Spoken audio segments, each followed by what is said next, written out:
Pak Sofyan, mengapa paham teroris berkembang di daerah sekitar Jakarta? Kita pernah mendengar ada penangkapan di Bekasi, di Depok, sekarang di Tangerang Selatan. Ya, pertama ini adalah wilayah ibu kota ya. Dan wilayah-wilayah pinggiran ini merupakan banyak diisi oleh masyarakat urban yang apalagi masyarakat Jakarta ini kan cenderung individualistik dan sedikit apatis Tidak mau tahu tetangga misalnya, lingkungan dan sebagainya. Dan ini memang menjadikan tempat safe house yang cukup bagus. Karena dulu ketika kita masih main di silent gitu, itu kita pasti mencari tempat seperti pabrik atau mungkin komplek perumahan yang individualis, dan itu memudahkan kita untuk tidak terlalu banyak ditanya oleh lingkungan dan sebagainya. Ini jadi tempat yang pas buat kita gitu. Nah, inilah yang menjadikan kenapa Jakarta dan daerah sekitarnya menjadi tempat safe house yang cukup baik. Baik. Dan kita akan menuju kembali ke Curug, Tangerang Selatan untuk bergabung bersama Abram Silaban mengetahui perkembangan terbaru dari lokasi ditangkapnya 4 orang terduga teroris dan 3 diantaranya ditembak mati polisi pagi tadi. Abram, silahkan.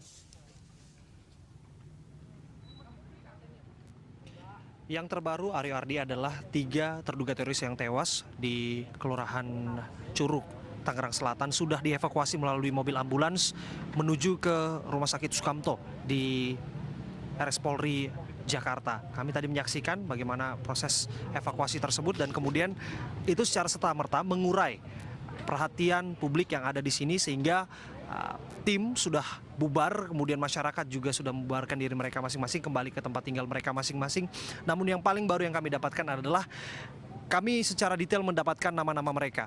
Jika tadi saya sempat menyebutkan di awal segmen adalah nama Adam yang merupakan terduga teroris yang ditangkap di Jalan Raya Serpong, kemudian diinterogasi oleh Densus 88 sehingga berkembang ke tempat ini. Tempat kami mengabarkan saat ini ada baku tembak yang terjadi, 3 orang meninggal dunia akibat baku tembak yang terjadi. Mereka adalah terduga teroris. Kami ingin menunjukkan secara detail kepada Anda pemirsa identitas jelas mereka, KTP yang saya peroleh langsung dari Ketua RT, yaitu yang pertama adalah Dedi Sutisna, kelahiran Jakarta, kemudian pekerjaan karyawan swasta, warga negara Indonesia. Selanjutnya kami melihat juga ada nama Adam Nursyam. Adam Nursyam ini adalah yang hidup, adalah nama seorang terduga teroris yang sudah ditahan dan diinterogasi. Ini masih memiliki jaringan dengan Bahrun Niam disebut-sebut. Dia ternyata kelahiran Tangerang dan tetap warga negara Indonesia sebetulnya. Dan selanjutnya adalah Helmi Hendriana, asal Tasikmalaya. Kita juga melihat pekerjaan di sini wira swasta. Untuk mengetahui informasi secara lebih detail siapa-siapa mereka, tentu saja yang paling mengetahui adalah Ketua RT yang ada di sini, ada Pak Lukman. Selamat malam Pak Lukman. Selamat malam Pak. Ya Pak Lukman, saya memperoleh ini dari Anda. Saya ingin tahu ketika Anda memperoleh identitas mereka, seperti apa keseharian mereka? Kalau masalah keseharian kita belum mengetahui secara detail. Ya saya cuma tugas saya sebagai ketua lingkungan, saya minta data apalagi orang pengontrak Pak. Ya itu memang sangat penting sekali. Ada aktivitas yang sempat mencurigakan yang diperhatikan oleh Pak RT? Pada saat saya pinta KTP, si korban keluar dengan pas-pasan badan di pintu dan saya tidak bisa melihat apakah orang itu benar-benar pengontrak yang seperti biasa apa gimana, saya masih kurang tahu. Baik, tapi bisa dipastikan identitas yang Bapak berikan kepada kami merupakan mereka-mereka yang terlibat baku tembak dengan aparat Densus 88 tadi? Iya Pak, bisa. Baik. Adam Nursyam tadi sebagaimana pengakuan dari pemilik kontrakan, adalah orang yang biasa-biasa saja, membaur dengan masyarakat, baru 2 minggu ada di sini sebetulnya. Ada yang aneh, ada kecurigaan yang muncul? Kalau Adam, saya sama sekali belum melihat sosok seorang Adam kayak seperti apa. Ya. Tapi yang 2, saya memang sempat berkomunikasi sama si pelaku bom ini ya, diantaranya ya Helmi dan Dedi ini. Baik, Helmi dan Dedi. Seperti apa keseharian mereka Pak?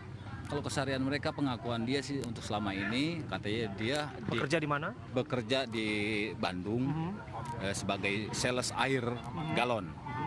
Ya, cuma itu yang saya tahu, Pak. Pak, tadi ada 12 lebih low explosive bomb yang diledakkan dan dijinakkan oleh aparat.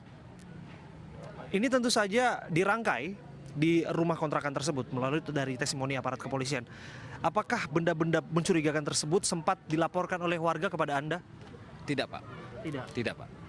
Ya, itu sama sekali tidak ada laporan apa-apa. Berarti penggerebekan ini praktis mengagetkan Anda selaku ketua RT.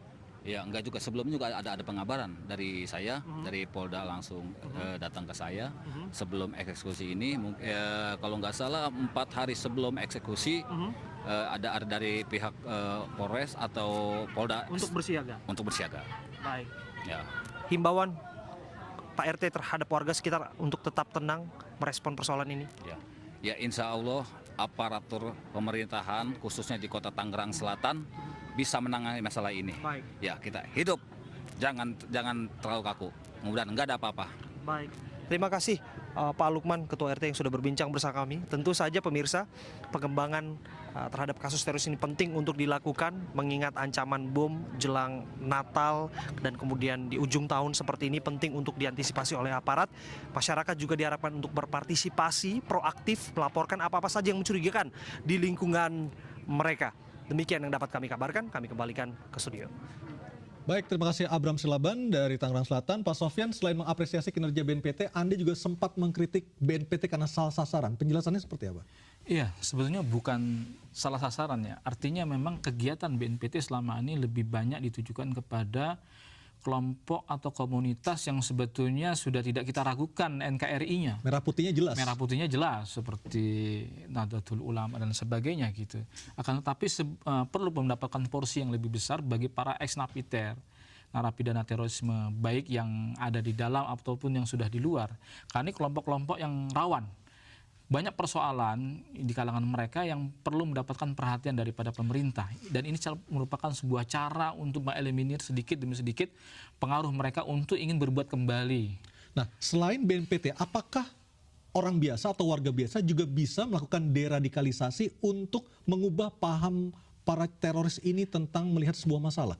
Iya, sebetulnya ini adalah upaya yang dilakukan oleh BNPT, yaitu upaya preventif, tindak pencegahan, agar masyarakat dipahamkan. Karena memang persoalannya adalah kenapa orang bisa terjerat dan masuk kepada jaringan teroris. Bisa jadi karena memang mereka tidak memahami bahaya tentang terorisme ini, gitu. Bagaimana masalah ini tercampur dengan faktor ideologi, atau juga ada faktor ekonomi dan lain sebagainya. Dan yang paling penting adalah menyatakan bahwasanya yang mereka lakukan adalah salah. Salah, betul. Tidak sesuai gitu. dengan agama. Tetapi setidaknya, itu juga penting. Tetapi setidaknya juga para ex-napiter yang sudah di luar maupun masih di dalam, ini perlu mendapatkan perhatian yang cukup besar gitu. Dan mudah-mudahan 2017 ini kebijakan BNPT agar kepada para mantan-mantan teroris dan juga kepada teroris yang masih berada diadakan pembinaan-pembinaan yang lebih intensif, bagaimana menanamkan mereka tentang bagaimana beragama yang baik, bersikap tawazun, seimbang, dan juga bersikap tawasud, yaitu sikap pertengahan, jangan juga ekstrim ke kanan tapi juga tidak ekstrim ke kiri gitu. Dan ini yang sangat kita khawatirkan. Baik, Pak Sofyan, terima kasih atas waktunya berbincang bersama kami di iTalk. Dan pemirsa, demikianlah akhir iTalk untuk malam hari ini. Saya Aryo Ardi, terima kasih atas kebersamaan Anda dan sampai jumpa. Terima kasih, Pak.